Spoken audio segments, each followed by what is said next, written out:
கோரிக்கைகள் என்ன அப்படின்னு நாங்க கேட்டோம். மக்கள் கிட்ட போய் உங்க கோரிக்கைகள் என்ன நாங்க கேட்கும் பொழுது அவங்க சொல்றாங்க எங்களுக்கு எந்த குறையுமே இல்ல அப்படின்னு. என்ன எந்த குறையுமே இல்லையா, ஏன் அப்படி சொல்றீங்க, ஒரு குறை கூட இல்லையா அப்படின்னு நான் கேட்டேன். அதுக்கு அவங்க சொன்னாங்க அடிப்படை வசதிகள் ஏதாவது இருந்தால் தானே அதில் குறை என்று ஒன்று இருக்கும், வசதியா இல்லாத பொழுது எப்படி குறை இருக்கும் என்று எங்கள்கிட்ட கேட்டாங்க.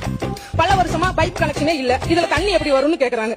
ரோடு வசதியே இல்ல, இதுல பேட்ச் ஒர்க் எப்படி வரும்னு கேக்குறாங்க. நிலமே இல்ல, எப்படி பட்டா கேக்குறதுன்னு கேக்குறாங்க.